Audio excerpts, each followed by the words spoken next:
Hey there, movie buffs, and welcome to another exciting episode of Double Feature with your host, me. Before we dive into today's recommendations, let me set the scene for this episode.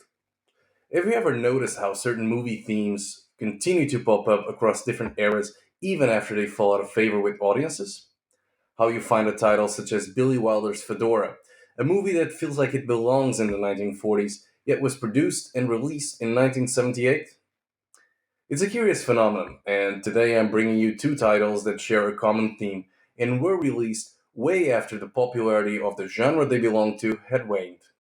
Like in any other industry, any project, whether it's related to television, cinema, or music, attempting to leverage the lasting appeal of a particular genre or theme could be greenlit and or developed during the early stages of a trend's decline. As a consequence, it may take up 1 or 2 years before the final output reaches mainstream audiences, long after the trend has already faded away. If we bring our attention to the movie industry, here are a couple of examples. Westerns, one of the most popular genres during the 1950s, they were still being mass produced in the 1960s, even as their popularity waned. The over the top action movies of the 1980s found their way into the 1990s before becoming less attractive by the middle of the decade. And of course, the overrated, over sentimental award winners of the 2010s are still being produced and hailed in the 2020s. My two picks for this episode reflect the slight delay and disconnect between Hollywood and mainstream pop culture, a disconnect that becomes particularly visible during periods marked by a fast paced cultural shift, such as the one we are currently experiencing, and the one that gave rise to the finest era in movies, the 1970s. You know, I wasn't going to say this at all, but I can't help it. There you go again. During the 1970s, the social and political climate led to the emergence of a new movie genre, the paranoia based thriller, a genre that explored the notion that the system and the powers in place were against the individual. Titles such as 3 Days of the Condor and The Conversation resonated with audiences, expressing their innermost feelings and fears in portraying the grim reality of post Watergate Vietnam America and the general turmoil felt all around the Western world. Alan J. Pakula's Paranoia trilogy played a significant role in the genre's development, with Klute, The Parallax View, and All the President's Men tapping into the collective consciousness of a world in chaos. By the late 1970s, audiences were becoming tired of the intense and realistic brand of movies Hollywood was pushing, and craved for something more entertaining and enjoyable. This is where the blockbuster movies came in, providing the excitement and escapism that people were looking for. And so what happened to the paranoia thriller genre? Well, it didn't just disappear. It actually morphed into the neo-noir titles of the 1980s, such as Michael Mann's Thief, starring James Caan, and the underrated yet excellent Prince of the City, directed by Sidney Lumet. This new brand of thriller, closely associated with the 1980s, shared many commonalities with the titles that were popular during the previous decade, including the dark and moody atmosphere, the thematic nature of corruption, betrayal, and moral ambiguity, and the challenge of traditional notions of heroism and morality, presenting a more complex and nuanced view of the world. So let's get to today's picks. Two dark and gritty movies made by directors who had become industry staples in the 1970s. Two titles that explore the themes of paranoia, deception, and betrayal. Two forgotten entries of the early 1980s. And two movies that failed to replicate the impact and bravado of one of the best noir characters ever created, Carrie Mahoney, played by Nobel Peace Prize winner and 8-time Olympic medalist Steve Guttenberg.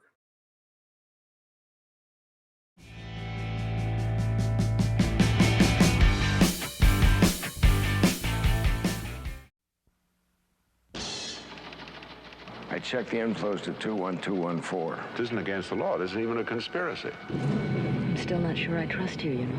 It's a perfect partnership. Orion Pictures presents Jane Fonda, Kris Kristofferson in an Alan J. Pakula film.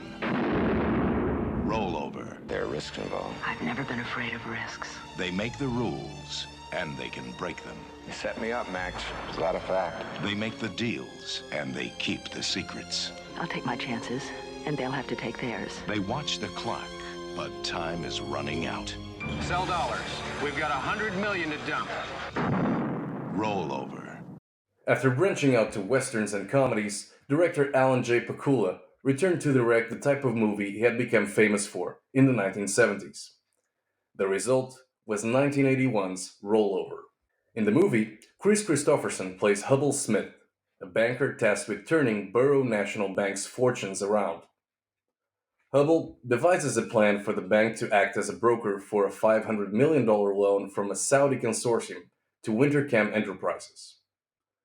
Wintercam Enterprises has a new chairman, former actress Lee Winters, played by Jane Fonda, who has taken over after her husband was killed under mysterious circumstances. Both Hubble and Lee independently stumble upon a mysterious bank account, 21214, and things start to get interesting. The movie is off to a good start, as Lee Winters' husband is killed in a sequence that uses a tracking shot reminiscent of Orson Welles' finest work. With what could have been a serious thriller that predicted the end of the world by an event other than a nuclear war or natural disaster, soon derails with side plots and arguably pointless conversations that numb the audience. Topics like bond marks, venture capital investments in labor unstable countries, and euro-dollar exchange rates do little to spark interest and make you more confused than an incoming summer intern at Credit Suisse during March 2023. Now, I choose to rate both titles on this episode based on their positives and unmet potential. In Rollover, Alan J. Pakula was able to create an intense atmosphere and tackle a serious question. What happens when a massive amount of capital is concentrated around a selected group of individuals with power to disrupt the international monetary system? The movie also taps into a real fear, the increasing economic strength of OPEC nations and the stranglehold placed on Western economy. This brings me to my next point.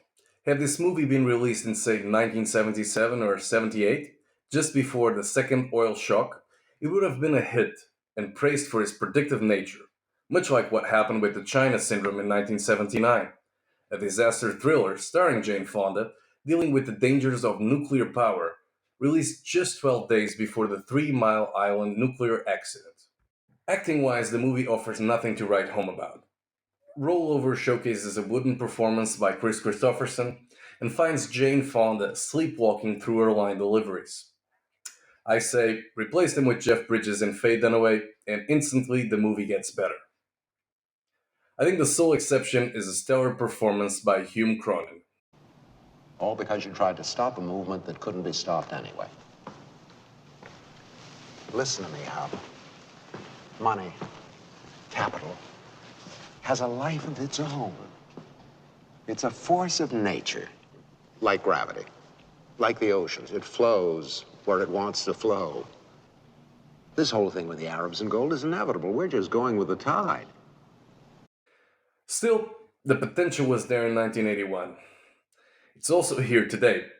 With 2 once-in-a-lifetime banking crises taking place in less than 20 years, all you need is a plot about a mid-tier bank with significant exposure to crypto and with a foreign power as a major shareholder and bank.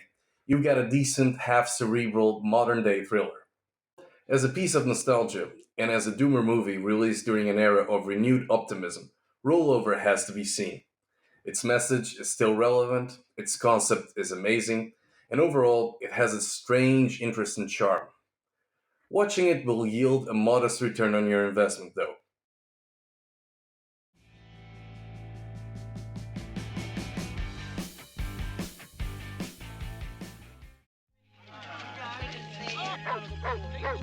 You are invited for a weekend in the country. A weekend of old friends and good times. Or so it seems. Your host is John Tanner, a man who is facing too many choices. What would you do if a total stranger proved to you that your 3 closest friends are Soviet agents? And you propose to use John Tanner to effect this? If we can convince him that his friends are spies. Are you, expecting house guests this weekend? Joe and Betty Cardone, Richard and Virginia Tremaine, Bernard Osterman. These people represent a grave threat to the security of the United States of America. What is it you want me to do? Just behave normally. You don't have to do anything. Would you cooperate with the authorities? Where are you putting all these cameras? Everywhere. Somebody's on to us, huh? I won't betray my friends. They know about Omega. You don't have any friends, Tanner. And that's government, isn't it? You're on intimate terms with 3 Russian agents. John Tanner's a friend of ours, right? So let's go to our friend John Tanner's house and set him up. I know that something's wrong. You tell me what I'm mixed up in. 5 years after falling back into Hollywood's good graces with a commercial hit, Sam Peckinpah delivered what would be his final movie, The Osterman Weekend, an adaptation of the novel by Robert Ludlum, author and creator of the Bourne trilogy. Peckinpah, known for his highly stylish filmmaking techniques, on-screen violence, and unconventional narrative structure, may not have been the first nor the ideal choice to helm such a movie. The Osterman Weekend was a box office failure, but Bloody Sam's last movie's failure can be attributed in part to studio interference. Also, the final product made significant changes to the plot and characters from the original novel, which may have alienated fans of the book. The movie follows liberal television journalist John Tanner, played by Rutger Hauer, as he's recruited by the CIA and convinced that his 3 old college friends are part of the Omega Network, a network of Soviet spies operating in the US. As the 4 of them reunite for their yearly event, the Osterman Weekend, Tanner's loyalty to his friends and his country is tested. One of the main criticisms towards the Osterman Weekend is the fact that the movie feels a bit out of place. Though it was produced and released in 1983, it feels a lot more like the Cold War espionage thrillers of the 1970s, which kind of makes sense since the source material was actually published in 1972. Still, in my opinion, and much like some of Bloody Sam's other titles, such as Bring Me the Head of Alfredo Garcia and The Cross of Iron, it's a misunderstood and underrated movie that deserves a second look, if not a complete reassessment. For starters, it features an incredible cast that includes the likes of Rutger Hauer, John Hurt, Burt Lancaster, Meg Foster, Dennis Hopper, Chris Sarandon, and Craig T. Nelson as Bernard Osterman. What's even more impressive is that several of these high-caliber names took pay cuts and lower salaries so they could work with the legendary director. I think the movie also delivers the goods when it comes to action, with 2 standout sequences: an intense chase and a climatic shootout. Scenes of bullets and arrows flying through the air, surprise attacks near the swimming pool area, and the director's trademark penchant for excess and slow-mo violence. As a bonus, there's also Craig T. Nelson's Magnum PI-ish mustache and Meg Foster's piercing blue eyes. But above it all lies a great story about a media man being manipulated, the themes of paranoia, deception, friendship, and betrayal. You also have Lalo Schifrin's score, a man known for his work in the TV series Mission Impossible and the Dirty Harry movies. Schifrin is in charge of the score, and his work really adds to the overall tension and mood of the movie, creating a sense of unease and suspense. You can look at The Osterman Weekend as a lesser title in Peckinpah's rich filmography, a convoluted relic from a bygone era, another case of a Hollywood-muted swan song. I, for one, tend to enjoy this movie because its flaws always allowed me to fill the plot holes with my own ideas and how I would have made it work. Plus, the irony of a media anchorman being manipulated isn't lost in the movie, an aspect that should be kept if Hollywood ever decides to remake this title as well. So there you have it, my 2 recommendations of 2 unfiltered 1970s movies that were made in the 1980s. Once again, I'm Pedro from Vinyl and Celluloid here at Double Feature. Thanks for watching, and if you're interested in finding out what I thought about other movies, you can go over to my Letterboxd page, where you can read my reviews on over 200 other titles. Until next time, keep the reels rolling.